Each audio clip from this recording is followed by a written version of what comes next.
Bienvenue au podcast Les Héroïnes Invisibles, un podcast qui raconte les parcours de résilience des mamans, ces héroïnes invisibles de tous les jours. Je m'appelle Émilie Proto-Dupont, sociologue, mère 3 fois plutôt qu'une, ainsi que belle-maman, et j'ai eu l'élan de créer ce podcast pour donner de l'espoir aux femmes, aux mères qui traversent des difficultés. Je me plais à dire à qui veut l'entendre que dans ma vie, ce qui m'a fait le plus évoluer, mais en même temps, ce qui m'a fait le plus travailler fort, c'est d'être maman.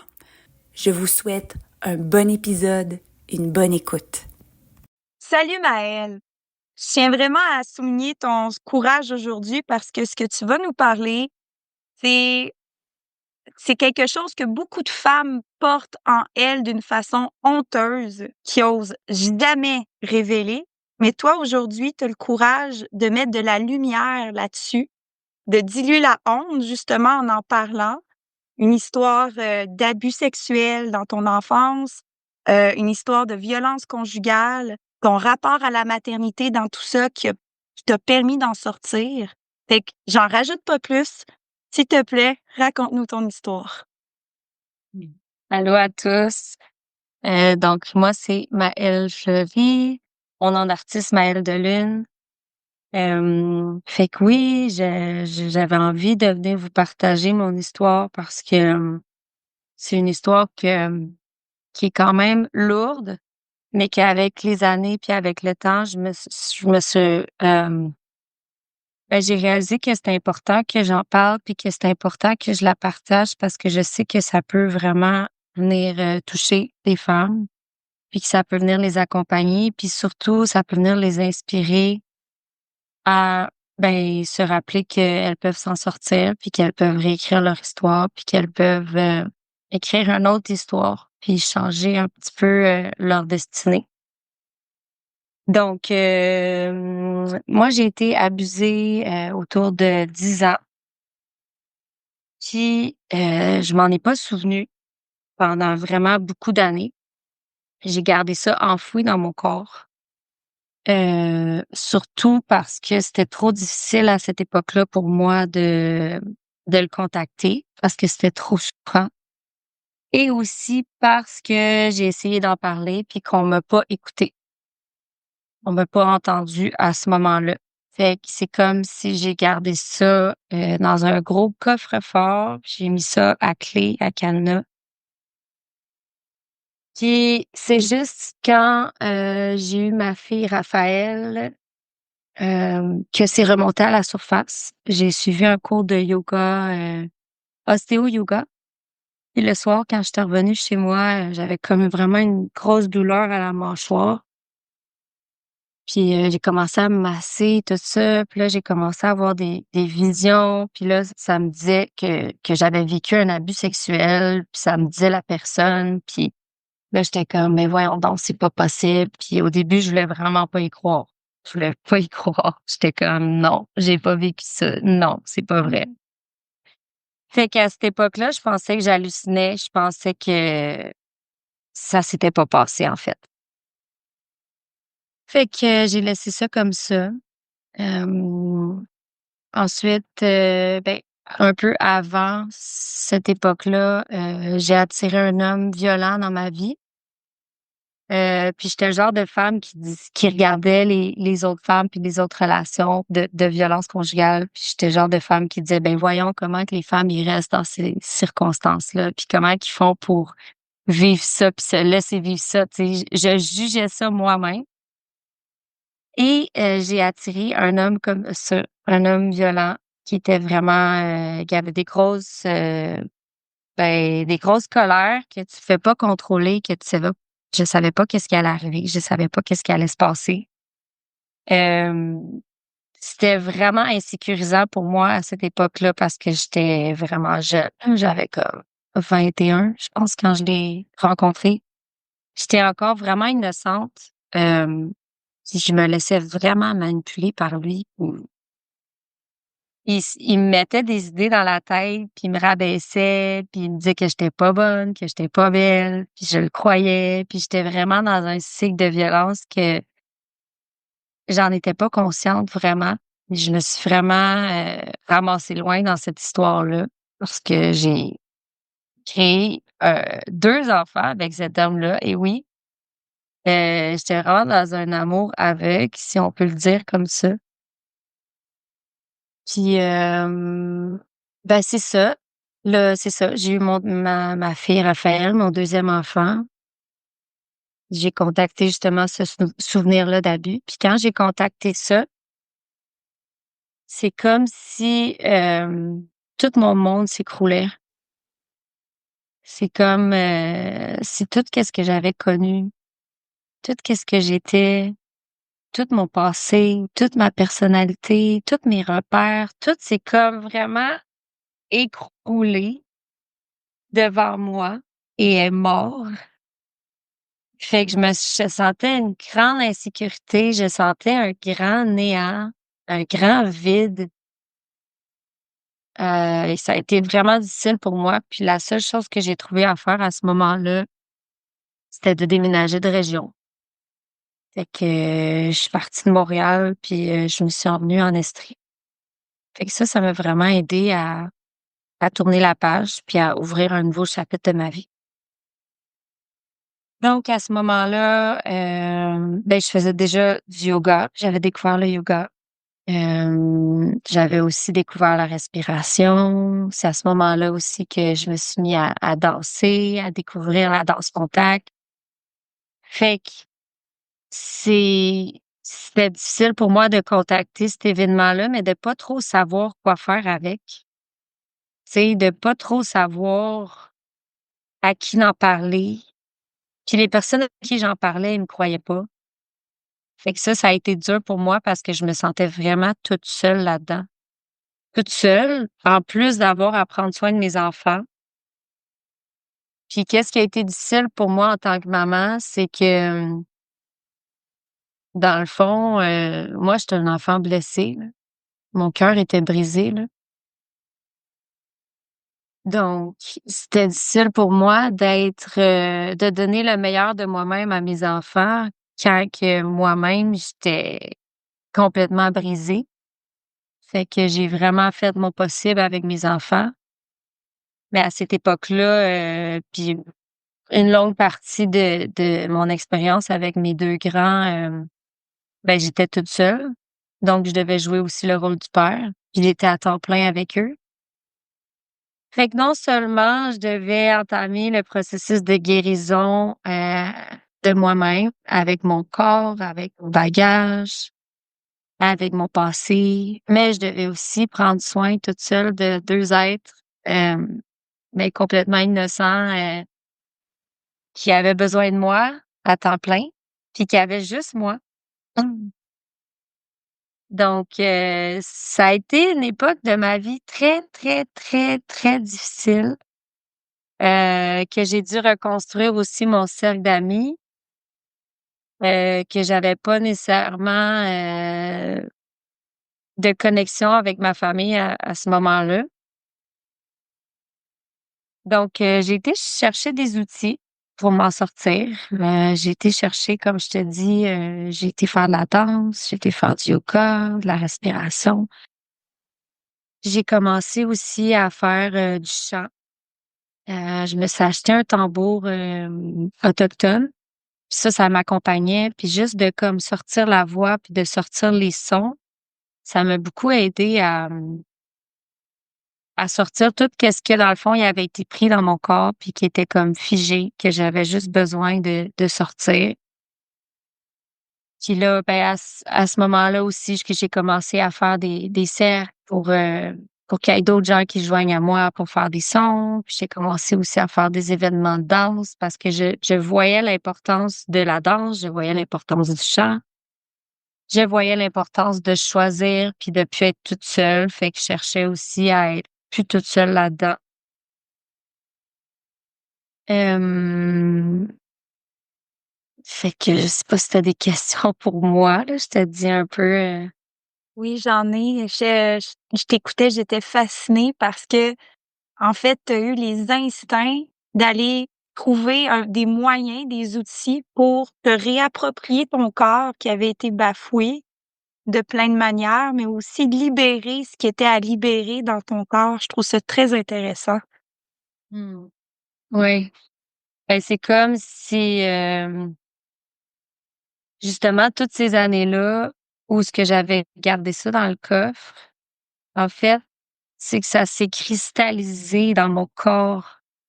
C'est comme toutes ces émotions-là que j'aurais dû vivre, de colère, de tristesse, d'abandon, de trahison, de souffrance, ben, je les ai gardées à clé dans ce coffre-là. Puis qu'est-ce que ça a fait en sorte? C'est que quand j'ai contacté ce souvenir-là, ben, j'étais allée ouvrir le coffre. Mais le coffre, il était plein, là, il débordait, là, tu sais? Fait que quand j'ai contacté ce souvenir-là, c'est comme si je me suis permis d'ouvrir le coffre, mais pas pleinement. Tu sais, c'est comme si j'ai entrouvert le coffre, puis là, j'ai vu qu'est-ce qu'il y avait dedans, puis là, j'étais là: «Oh my God, c'est tellement intense!» Que je pouvais pas l'ouvrir au complet, qu'il fallait que je l'ouvre une étape à la fois pour que tout ce stock-là, il puisse sortir une chose à la fois pour que je sois capable de prendre soin d'une chose à la fois, d'une émotion à la fois. Fait que ce coffre-là, je l'ai ouvert un petit peu plus, un petit peu plus, un petit peu plus. Puis, comme je t'ai dit, au début, j'avais pas confiance en moi parce que j'avais perdu cette confiance-là. On me l'a enlevé, cette confiance-là. Quand cet événement-là est arrivé, ben, j'ai perdu tout pouvoir, j'ai perdu toute confiance, j'ai perdu tout qu'est-ce que j'étais, je l'ai perdu dans cet événement-là. Puis, qu'est-ce qui a été dur, c'est de me réapproprier vraiment mon pouvoir puis ma personne puis qui je suis complètement en dehors de cet événement-là qui a été très souffrant. Hem, Puis même aujourd'hui, j'ai encore des traces de cet événement-là. Tu sais, en ce moment, c'est vraiment dans ma digestion, dans mon système digestif, qu'il y a encore des choses à accepter, qu'il y a encore des choses à digérer, puis qu'il y a encore même des choses dans ce coffre-là que j'ai à prendre soin. Puis que c'est pas du jour au lendemain que ça se fait, puis que c'est pour ça que je veux transmettre ce message-là parce que je me dis: «Moi, j'ai fait ça toute seule presque toutes ces années-là. J'ai été chercher des outils, je me suis guérie, je me suis transformée». Mais j'ai envie de transmettre le message aux femmes que faut pas qu'ils restent toutes seules là-dedans. Faut vraiment qu'ils aillent chercher de l'aide, puis qu'en allant chercher de l'aide puis du support, tu vas pouvoir t'en sortir plus rapidement. Puis aujourd'hui, j'ai vraiment cette grande volonté puis cette grande force à plus me sentir dans la victime. Puis pour moi, c'est une grande réussite puis un grand succès de plus me sentir victime de cet événement-là. De me sentir empuissancée de cet événement-là. C'est vraiment un gros chiffre pour moi parce que maintenant, je décide consciemment que cet événement-là de mon passé va me propulser vers l'avant. Il va pas me tirer vers le bas comme qu'il a fait toute ma vie. Comme ce coffre-là, je l'ai tiré, là, derrière moi. Toute ma vie, j'ai tiré comme un bagage, comme quelque chose de lourd, comme quelque chose qui pèse. Comme quelque chose qui me prend, qui me gruge, qui prend beaucoup, beaucoup, beaucoup trop de place dans ma vie, puis dans mes relations avec mes enfants, puis dans mes relations avec les hommes, dans mes relations amoureuses, puis dans ma relation avec l'argent, puis dans tous les travails que j'ai faits parce que j'ai pas confiance en moi, parce que je me sens pas capable, parce que je me sens pas aimée, parce que je me sens pas assez, que je me sens pas digne. Toutes ces émotions-là qui sont reliées à l'abus, qu'on peut ressentir, qui peuvent tellement prendre de place puis tellement nous envahir. Mais aujourd'hui, je suis fière de dire que ce coffre-là, je l'ai pleinement déposé, puis il est pleinement ouvert et que tout le stock qui était vraiment comme, on pourrait dire dark puis noir, ben je vais tout l'utiliser pour vraiment l'emmener dans la lumière puis vraiment accompagner les femmes à s'en sortir. parce C'est que wow! J'ai un frisson en t'écoutant. Parce que c'est Mmh. ça, tu accompagnes maintenant des femmes qui ont vécu des abus ou de la violence, pour justement s'empuissancer, utiliser leur passé pas comme des béquilles, mais comme quelque chose qui les propulse de l'avant. Tantôt, tu as dit réécrire son histoire. J'ai trouvé ça fort, ça aussi. Mmh. Ouais, J'ai, j j'ai retenu aussi dans ce que tu m'avais, partagé, avant l'épisode que quand tu es devenue maman, tu pas eu le choix, en fait, de mettre de la lumière sur ce souvenir-là d'abus ou, cette épreuve-là de violence, dans ta vie conjugale parce que c'est comme si en devenant maman, il y avait plus d'autre issue possible. Il fallait que tu t'attardes à cette blessure-là profonde pour pouvoir avancer. tout à fait. Hem, Avant d'être maman, j'étais beaucoup dans les airs. J'étais pas là. J'étais vraiment déconnectée. Je vivais dans un autre monde. Puis eux, ils m'ont vraiment ramenée dans mon corps. Hem, Puis ils m'ont vraiment aidée à aller réveiller les blessures en dedans de moi. Donc, tu sais, on le dit, nos enfants, ils touchent exactement sur le bobo, puis ils touchent exactement où est-ce qu'on a mal Oui. pour qu'on se transforme, pour qu'on devienne des meilleures personnes, pour qu'on leur montre l'exemple. Ouais. Puis quand je suis devenue maman, j'ai réalisé aussi parce que j'étais une personne qui prenait beaucoup soin des autres, et je m'oubliais beaucoup. Quand je suis devenue maman, j'ai réalisé que maintenant, à cause que je prenais soin de ces êtres-là, j'avais plus le choix de prendre soin de moi. Ah! Hey, ça, excuse-moi, là, il faut que je me l'imprime à quelque part, là, parce que souvent, on va se dire: «OK, j'ai pas le choix de me dédier juste aux besoins de mes enfants», mais non, toi, tu as eu la sagesse de dire: «J'ai pour bien m'occuper d'eux autres, j'ai pas le choix de bien m'occuper de moi». Ouais, Ouais. ouais, ouais. J'ai comme catché que hem, si je voulais survivre à cette épreuve-là, qui est quand même difficile d'être comme dans la dévotion Ouais, ouais. complète de prendre soin des êtres, j'avais pas le choix d'apprendre à prendre soin de moi, chose que j'avais jamais appris avant d'être maman. Wow! Parce que je me disais: «Maintenant, je peux plus me permettre de comme pas prendre soin de moi, tomber malade puis de pas aller bien parce que là, j'ai des êtres à m'occuper, là». Tu sais, c'est comme ça l'a changé quelque chose à l'intérieur de moi, ouais. Quand tu es partie en Estrie avec tes enfants seuls, c'était dans cet, instinct ou cette mouvance-là, justement, de prendre soin de toi, j'imagine? Ouais, ben, comme je t'ai dit, c'était tellement intense ce souvenir-là pour moi, puis tout s'est écroulé, que je devais faire quelque chose, je devais poser une action, puis l'action qui avait du sens, ben, c'était de partir. C'était ça qui avait du sens pour moi à ce moment-là. Puis même qu'à cette époque-là, le père de mes enfants, il a décidé de me suivre. Fait qu'on a comme eu une dernière épisode de relation qui a duré 1 an, en Estrie. Ouais. OK, OK. Mais c'était hautement symbolique quand même pour tourner la page, faire un autre chapitre de ta vie, de changer complètement d'environnement, même si ça avait son lot de défis, comme tu as mentionné tantôt. Oui, oui. Puis aussi de voyager de la ville à la campagne, là. Je suis allée dans une belle place, en Estrie, à North-Atlee, sur le bord du lac. Fait que c'était vraiment un bel endroit pour justement me ressourcer puis, refaire ma vie, là. Recommencer à nouveau. Mmh.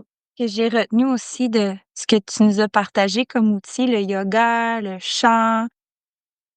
Tantôt, je l'ai mentionné, le mot libération, libéré par le corps aussi. Mmh. Ce qui est à libérer, ça, j'ai trouvé ça très beau. Mmh. Parce que le corps, il a une extrême intelligence, là. Oui, c'est ça, Ouais, exact, ouais. Puis il nous parle à chaque instant. absolument. La dernière chose que tu nous as mentionné comme comme façon de t'en sortir, c'est les relations harmonieuses que tu as réussi à développer autour de toi. Parce que, tu sais, quand tu mentionnes que le père t'a suivi en Estrie, il y a eu un an qui est resté là dans le giron, tu sais, te reconstruire, développer des nouvelles amitiés, mettre fin à cette relation-là, c'est tout qu'un cheminement aussi pour t'entourer de personnes positives, tu sais, qui croient à ton histoire, justement, puis qui t'aident à aller mieux. Ouais. Ben, je te dirais que les premières années ont été difficiles parce que, quand tu vis de la souffrance comme ça, puis que tu sais pas quoi faire avec, hem, c'était dur pour moi de connecter avec les gens. Je Mmh. me sentais hyper seule, je me sentais hyper honteuse, puis c'est pas quelque chose que je partageais, c'est quelque chose que je gardais pour moi. Puis, je me suis beaucoup sentie isolée dans cette souffrance-là, puis dans mon cocon familial pendant des années. Et je te dirais que les relations ils étaient pas en abondance, là. Ils étaient pas en abondance, puis que j'ai eu beaucoup, beaucoup de difficultés à faire confiance puis à m'ouvrir, surtout dans mes relations avec les hommes parce que j'avais tellement vécu n'importe quoi dans mon passé, en relation avec l'homme, que pour moi, c'était difficile d'envisager des relations harmonieuses, des relations qui font du bien, des relations dans le respect, Mmh. des relations dans l'amour. Hem, je te dirais qu'à travers les années, ça s'est beaucoup transformé, ça s'est beaucoup harmonisé, et que maintenant, aujourd'hui, je vois vraiment le pouvoir d'être en relation avec l'autre, puis je vois vraiment le pouvoir d'être vulnérable et ouverte à l'autre, puis de recréer cette confiance-là qui a été brisée, tu sais, de réécrire aussi l'histoire des relations, tu sais, pas parce qu'on vit des relations difficiles, souffrantes, qu'on va vivre ça toujours. Ouais. Et que c'est pas parce qu'il y a des gens qui sont blessés, qui sont dans la souffrance que tout le monde est là-dedans. Tu sais, il y a des gens qui peuvent te faire du bien, qui peuvent t'accompagner, qui peuvent te dire des mots qui font du bien, qui sont, bienveillantes. Dans ton cheminement, c'est comme si tu avais commencé par toi te refaire confiance, te donner de l'amour avant d'être capable justement de t'ouvrir aux autres, refaire confiance aux autres. Oui, Parce tout à que fait. on s'entend là, tu es passée de la fille qui a honte, qui s'isole, à la fille qui rassemble les gens, qui crée des cercles, c'est quand même, incroyable. Mmh. Mmh. Merci. Mmh. Puis j'aimerais rajouter que, en ce moment, non seulement j'ai des problèmes au niveau de mes intestins, mais je suis en train de faire aussi une thérapie, en lien avec mes enfants parce que ces abus-là, ces relations de violence-là, ils laissent des traces. Non seulement en moi, mais ils laissent des traces aussi dans la relation que j'ai avec mes enfants, puis ils laissent des traces en eux aussi. Parce que veux pas, ils ont vécu ces événements-là, puis ils ont ressenti, puis ils ont vécu des émotions en lien avec ça.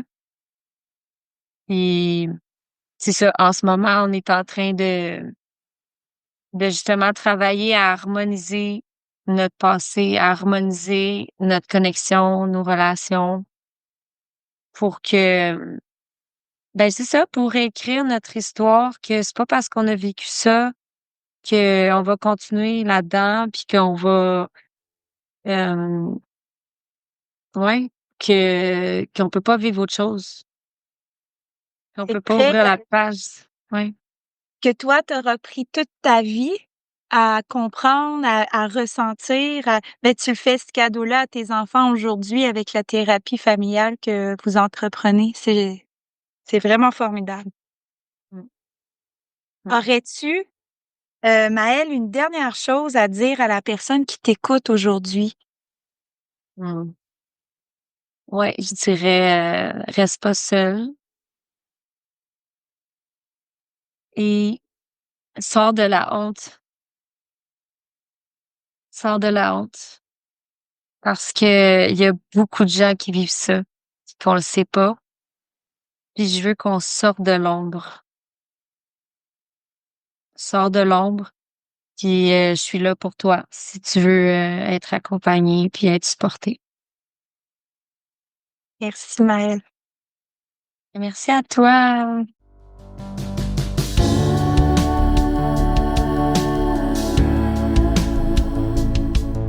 Héroïne invisible.